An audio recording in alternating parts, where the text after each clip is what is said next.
da primeira série da EC João Rogério, certo? Como eu não tive a oportunidade de dar aula a vocês, tendo em vista que tive que sair descendo para cursar doutorado, vou me apresentar, certo? Meu nome é Leandro, sou professor de matemática da escola há 10 anos, mas como disse para vocês, tive que sair de licença, certo?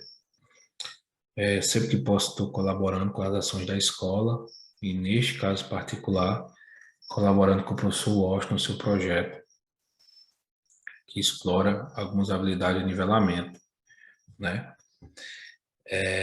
A quem elevo meu agradecimento pelo convite, né? Parabenizo pela iniciativa, né? E ao mesmo tempo renovo, né? A minha disponibilidade para colaborar ainda mais, caso seja pertinente e seja possível colaborar.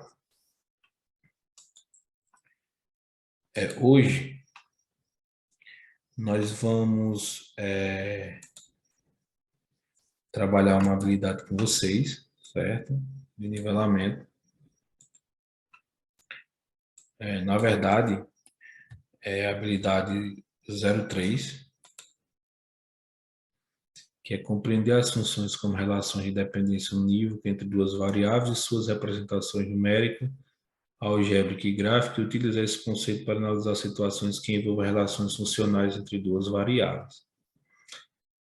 Para que vocês possam construir essa habilidade, é preciso que vocês desenvolvam a ideia acerca sobre função, né?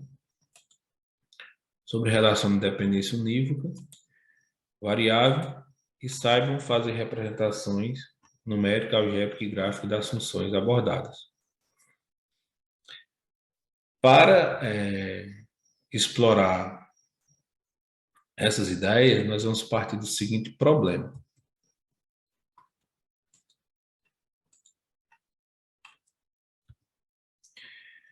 O preço a pagar pela corrida de um táxi envolve dois custos. Uma taxa fixa, chamada de bandeira ou bandeirada, e outra variável, com preço cobrado por quilômetro percorrido. Certo dia, em Campina Grande, a bandeirada de um táxi estava por um valor de R$5, mais R$2 por quilômetro rodado. De que forma as ideias de função, relação de dependência unívoca, variável e as representações numéricas, algébricas e gráficas estão presentes numa situação como essa? Então, a gente vai tentar abordar, a partir de uma situação cotidiana como essa, de que forma as ideias que estamos tentando explorar e que são importantes para a construção da habilidade que estamos trabalhando estão associadas a esse contexto. Vamos iniciar explorando de uma perspectiva numérica e algébrica, da seguinte forma. Como o total a pagar vai depender da distância percorrida e também de um valor fixo, que chamamos de bandeirada, estamos chamando aqui de bandeirada ou bandeira, nós construímos uma tabela que associa justamente o preço, o total a pagar, que estamos chamando de T, para distâncias hipotéticas de 0 a 4 quilômetros. Né? Vamos começar daqui para baixo explicando melhor essa tabela. Então, se percorremos 4 quilômetros pelo contexto dado, né? Cada quilômetro custando R$2, nós teríamos que pagar 4 vezes R$2, né? Que dá 8. Só que além desse valor variável, que depende da distância percorrida, nós temos uma quantia fixa a pagar. Então, 4 quilômetros a R$2 é 2 vezes 4, que dá 8, somado com 5, que é a quantia fixa, teríamos que pagar aqui R$13. Nossa ideia aqui é trabalhar o padrão dentro dessas contas e não necessariamente encontrar o resultado propriamente dito, por isso que eu não coloquei aqui o resultado 13. Bom, de maneira semelhante, nós podemos fazer para uma distância percorrida de 3 quilômetros, né? Então, 3 quilômetros a R$2 é 2 vezes 3, que dá 6, somado com 5, que é a bandeirada, daria 11. E assim sucessivamente. Para 2 quilômetros, teríamos 2 vezes 2 mais 5, que daria 9. Para 1 quilômetro, teria 2 vezes 1 mais 5, que dá 7. Para 0 quilômetros, nós temos, seguindo o padrão, 2 vezes 0 mais 5, né? Que vai dar somente 5, ou seja, se eu não percorrer nenhum quilômetro, nós, ou qualquer um de nós nessas condições, pagaria somente a bandeirada, que é a taxa fixa. Com base nessa tabela, perguntamos, né? Será que podemos encontrar uma regra geral que nos possibilite encontrar o total a pagar associado a qualquer distância percorrida? O que eu quero saber é o seguinte: nós fizemos aqui contas que nos deram um total a pagar, considerando as distâncias de 0 a 4 quilômetros. E se eu quiser estabelecer uma regra geral que nos dê o total a pagar para qualquer quantidade de quilômetro percorrido, é possível? É.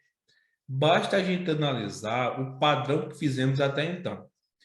Perceba que em todos os cálculos feitos, nós começamos sempre pelo 2, e esse 2 é o valor a pagar por quilômetro rodado.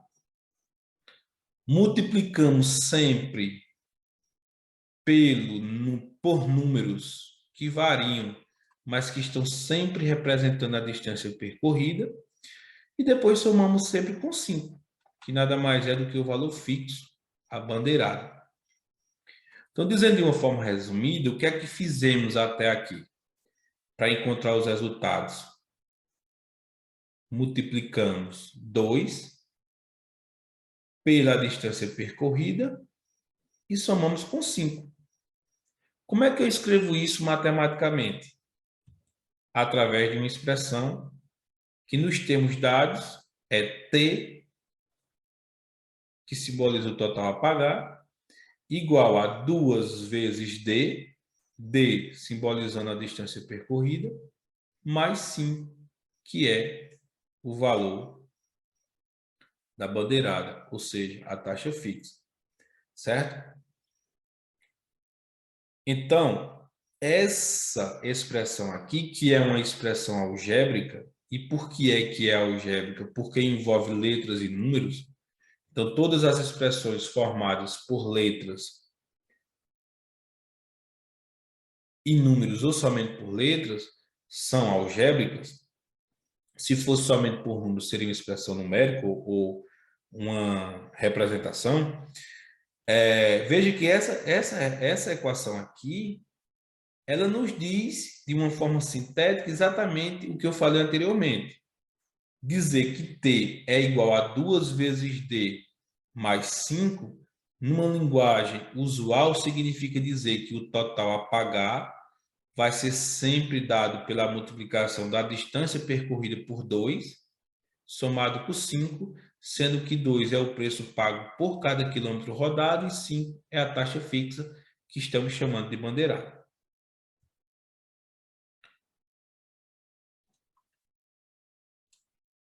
Se a gente for traduzir a expressão que colocamos anteriormente numa linguagem padrão da matemática, a gente vai ter que fazer alguns ajustes, né? Nem sempre necessários, mas como a ideia aqui é trabalhar a ideia por trás e a própria representação, a gente vai colocar. Então, perceba que do problema anterior, o total a pagar que estávamos chamando de T em reais, depende da distância percorrida, em quilômetros. Logo, dizemos que o total a pagar é a variável dependente e a distância percorrida a variável independente. Lógico, né? Se o total a pagar depende da distância percorrida, tendo em vista que eu vou pagar mais ou menos se percorrer mais ou menos quilômetros, o total a pagar é a variável dependente, que depende, e a distância percorrida é a variável independente. Em outras palavras, podemos dizer que o total a pagar T é dado em função da distância percorrida. Veja que aqui eu estou utilizando o termo função justamente para deixar claro que implícito nesse contexto está o conceito de função, que nos diz justamente que conceito de função está sempre associado à relação de dependência entre grandezas. Então, uma função, o conceito de função está sempre associado à relação de dependência entre grandezas. Neste caso, quais são as grandezas envolvidas? Total a pagar, que é a grandeza, a variável dependente, e a distância percorrida, que é a variável independente. Então, uma é dado em função do outro, da outra, certo? Porém, nós estamos utilizando aqui T para total a pagar e D para a distância percorrida. Podemos continuar usando assim? Podemos. No entanto, na linguagem padrão da matemática, geralmente nós usamos duas letras bem distintas, que são as letras X e Y. Sendo que a letra X geralmente é utilizada para denotar a variável independente. E a variável independente é a distância percorrida que estamos chamando até então de D. A variável dependente, que neste caso aqui é o total a pagar, estamos chamando de T, geralmente denotamos de Y, mas também podemos denotar de f de x. Portanto, o que vamos fazer agora é simplesmente trocar esses termos, certo? Sem perder o significado. Então, a regra que estamos utilizando, T igual a 2 vezes D mais 5, passa a ser agora assim. Y igual a 2 vezes x mais 5, ou então f de x igual a 2 vezes x mais 5. Por quê? Como o total a pagar é a variável dependente, e a variável dependente geralmente chamamos de y ou f de x, nós podemos trocar o t por y ou por f de x. Como d é a distância percorrida, e a distância percorrida geralmente é a variável independente, e a variável independente geralmente é denotada por x, nós vamos trocar d por x. De modo que essa equação agora, ou função, passa a ser denotada de duas maneiras. Y igual a 2 vezes x mais 5, ou f de x igual a 2 vezes x mais 5, que nesse caso chamamos de lei de formação da função.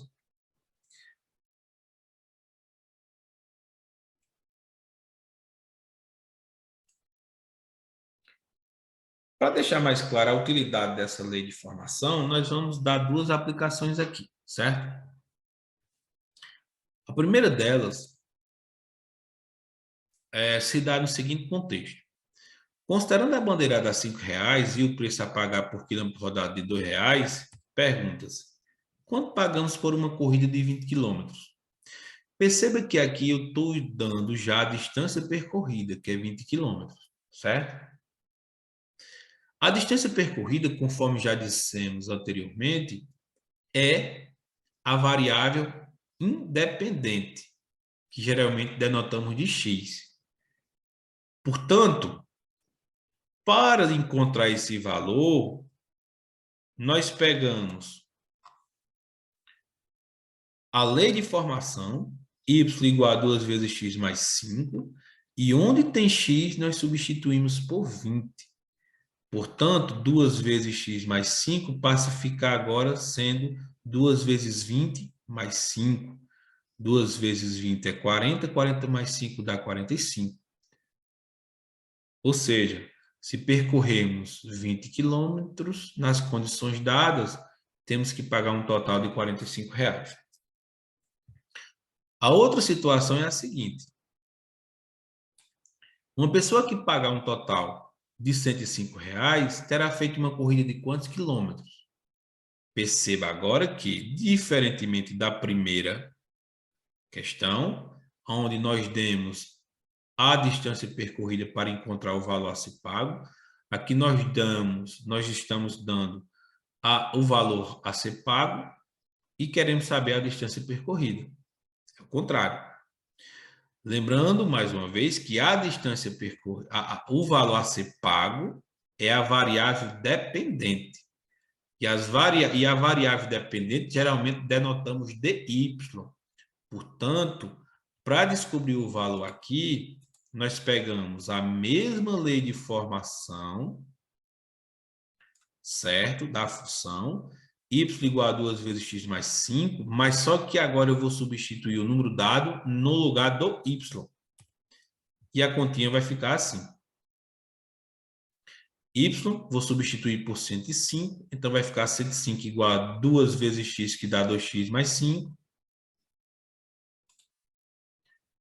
Ora, esse 5, que é em um termo independente, né? Que não tem x, eu vou colocar junto do 105, é assim uma das formas que resolve na equação de primeiro grau.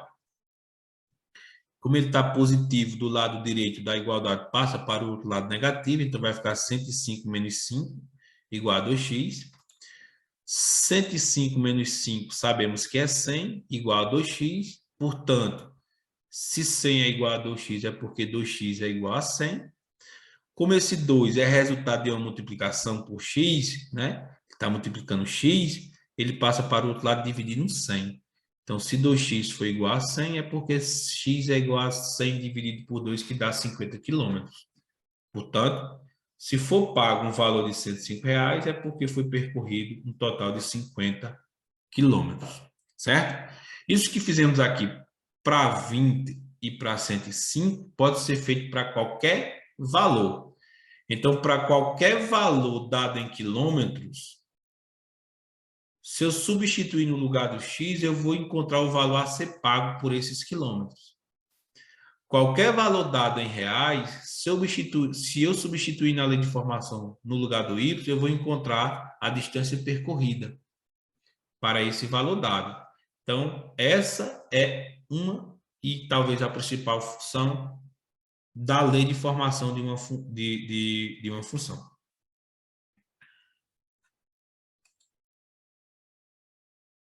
No que se refere à questão da lei de correspondência unívoca, né? Correspondência unívoca, que é isso? Percebam que, retomando aqui a tabela inicial, só que agora com os resultados obtidos e já discutidos, nós temos a seguinte relação. Se for percorrido uma distância de 0, 1, 2, 3, 4, nós teremos que pagar, respectivamente, 5, 7, 9, 11 ou 13, né? Essa representação aqui, dada em uma tabela, pode ser representada numa coisa que chamamos de diagrama de Venn, na linguagem de conjuntos. Veja que todos esses valores aqui, que dizem respeito à variável independente x, ou seja, a distância percorrida, estão colocados no conjunto A. De maneira semelhante, todos os valores referentes aos totais a pagar, que são as variáveis, que é, na verdade, o valor y, né, associado ao total a pagar, estão colocados nesse conjunto B aqui, certo? Esse conjunto A, que representa a variável dependente, independente, aliás, é o que chamamos de domínio da função. O conjunto B, onde estão localizados todos os valores referentes ao total a pagar, é o que nós chamamos de contradomínio da função. Neste caso, todos os números colocados aqui se estabelecem com algum número colocado no contradomínio. 5 se estabelece, está relacionado com 0, 7 com 1 e assim sucessivamente. Então, neste caso, nós dizemos que o conjunto B, além de ser o contradomínio, também é a imagem da função. Há casos em que isso não acontece. Mas o que queremos mostrar aqui para vocês é simplesmente o que é lei de correspondência unívoca. E para isso, a gente vai partir da seguinte situação. Veja que essa relação aqui, ela é estabelecida por meio dessa regra. Da seguinte forma. Esse conjunto aqui representa a variável independente, que é o x, ou seja, a distância percorrida. Então, se eu colocar esse zero aqui no lugar do x, onde tem 2 vezes x, vai dar 2 vezes 0, somado com 5, dá 5. Veja que, ao se colocar aqui o zero no local do x, esse valor só se associa a um único número, que é o número 5. O mesmo acontece com o número 1. Então, se x for 1, a lei de formação vai me dar um resultado 2 vezes 1, que dá 2, somado com 5, que dá 7. Então, 1 só se associa ao número 7.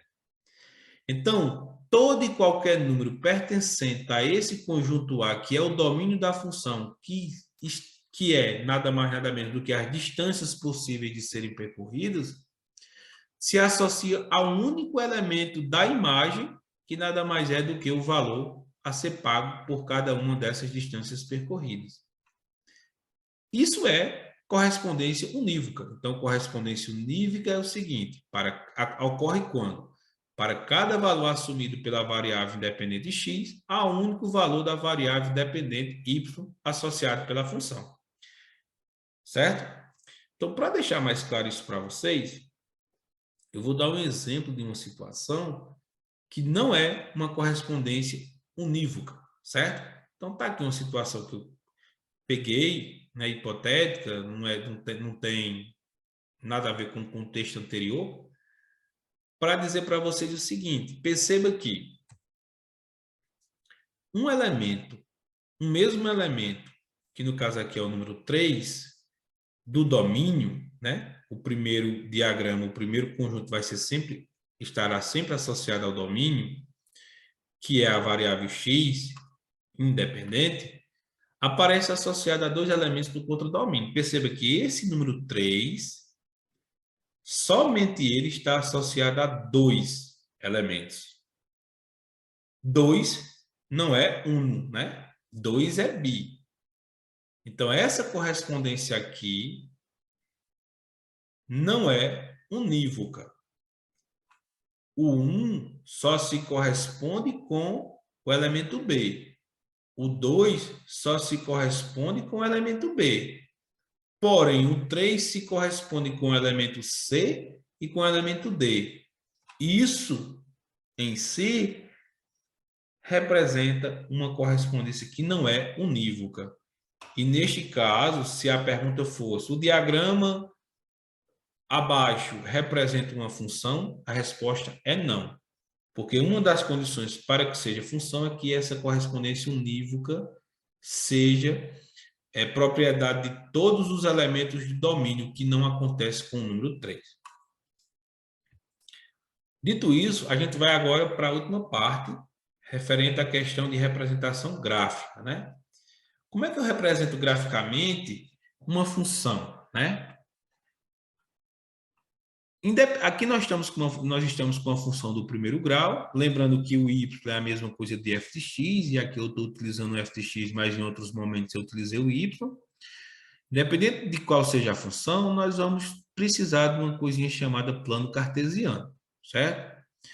Mas vamos precisar antes construir o que chamamos de coordenadas cartesianas, ou simplesmente coordenadas. Como é que nós vamos construir essas coordenadas? Partindo daquela mesma tabela inicial, nós vamos simplesmente sintetizar no formato XY, ou seja, primeiro o valor de x, que é a distância percorrida, depois o valor de y, que é o valor a ser pago, todos os valores encontrados. Então, se eu rodar 0 km, vou pagar R$5. Então, eu vou ter as coordenadas 0 e 5. Se eu rodar 1 km, eu vou pagar R$7. Então, eu vou ter as coordenadas 1 e 7. E assim sucessivamente. 2 com 9, 3 com 11, 4 com 13. A partir daqui, eu vou representar isso no plano cartesiano. E o que é um plano cartesiano? Nada mais é do que um sistema de eixos, um eixo horizontal, que chamamos de eixo 2x, certo? E, naturalmente, aqui nós vamos colocar os elementos do domínio, ou seja, da distância percorrida, ou x, né? Ou, como queiram, da variável independente. E um eixo vertical, que é o eixo dos y. E, naturalmente, nós vamos colocar os valores a serem pagos, que estão associados ao que nós chamamos de variável dependente. Da seguinte forma: 0, 5. Antes de continuar, eu vou chamar a atenção para que essas retas, elas se cruzam num ponto. Esse ponto, exatamente do cruzamento entre elas, é o que nós chamamos de origem. E isso, por natureza, tem coordenadas 0 e 0, certo? Então, exatamente nesse ponto aqui, nós vamos ter 0 para x e 0 para y. Só que nesse ponto aqui, o primeiro ponto a ser marcado é 0 e 5. 0, eu vou subir até 5. Depois é 1 e 7. 1 para a direita, eu vou subir agora até 7. Eu vou ter o outro ponto. 2 e 9. 2 para a direita, vou subir agora até 9. 3 e 11. 1, 2, 3. Agora eu vou subir até o 11.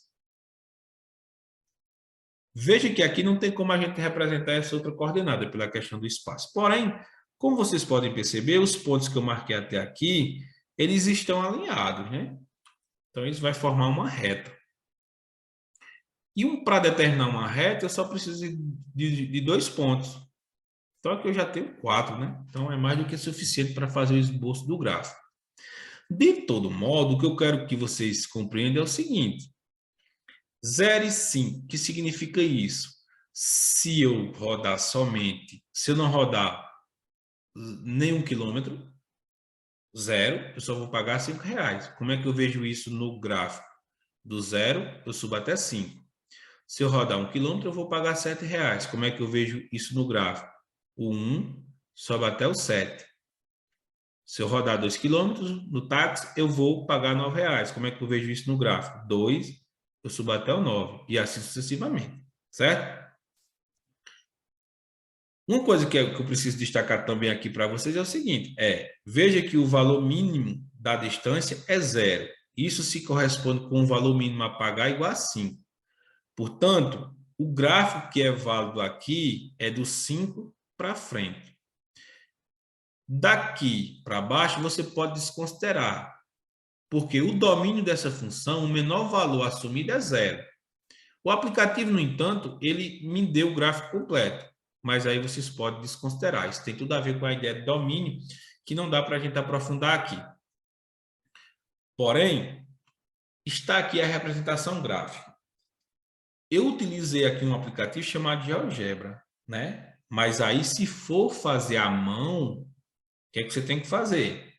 Vai ter que ter uma régua, construir isso, esse eixo, depois esse, depois fazer a representação e fazer a união dos pontos para ver o formato do gráfico. Neste caso, deu uma reta, mas nem sempre vai dar. Uma reta porque é uma função do primeiro grau, certo?